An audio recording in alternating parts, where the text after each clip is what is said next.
কিভাবে এসছে একটু বলে দিয়েছে, বলেছি যে তাপগতিবিদ্যায় এখন শক্তির কি সংরক্ষণ বজায় থাকে, তাহলে একটা তড়িৎ কার্য, বিদ্যুতিক কার্য যে হচ্ছে বা তড়িৎ কার্য, সেই তড়িৎ কার্য মানে কি শক্তি উৎপন্ন হচ্ছে, তাহলে নিশ্চয় কোথাও একটা শক্তি হ্রাস হয়ে গেছে, সেই শক্তিটা কি মুক্ত শক্তির হ্রাস হয়।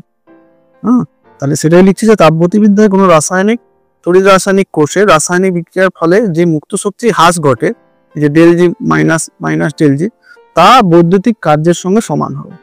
তাহলে মাইনাস ডেল জি সমান বৈদ্যুতিক কার্য অর্থাৎ ডব্লিউ ম্যাক্স, আমরা যেটা বলি বৈদ্যুতিক কার্য।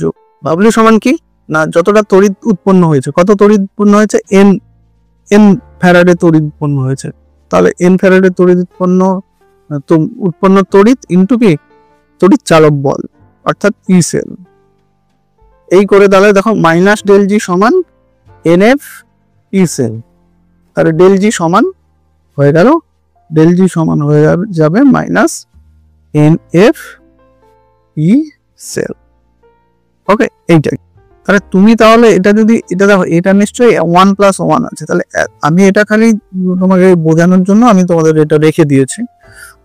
তো আমাদের জাস্ট করতে হবে যে এটাই আমি একবারে লিখে দেবো যে সম্পর্কটি হলো ডেল জি সমান minus N F E cell. এবার অবশ্যই তোমাকে এখানে বলতে হবে, তাহলে মুক্ত এখানে যেখানে যেখানে লিখে তুমি বলবে ডেল জি সমান কোষ বিক্রিয়ার গিবস মুক্ত শক্তির পরিবর্তন।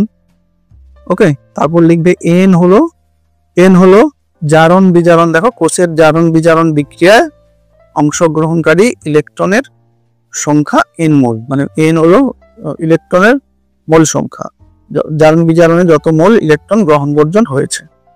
আর এফ বলবে ফ্যারাডে যেটা আমাদের 96,500 কুলম। আর এখানে ই সেল হলো তড়িৎচালক বল, কোষের তড়িৎচালক বল। এখানে আরেকটা পয়েন্ট আমি দিয়ে দিয়েছি, যদি প্রমাণ অবস্থায় যদি আমাদের মুক্ত শক্তি পরিবর্তন বের করতে চাই, তাহলে আমাকে এখানে প্রমাণ তড়িৎচালক বলটা দিতে হবে। দেখো মানে যদি তুমি এটা নট করে দাও, তাহলে কি প্রমাণ গিভস মুক্ত শক্তি, আর তাহলে এখানে কি এটাও ই নট হয়ে যাবে।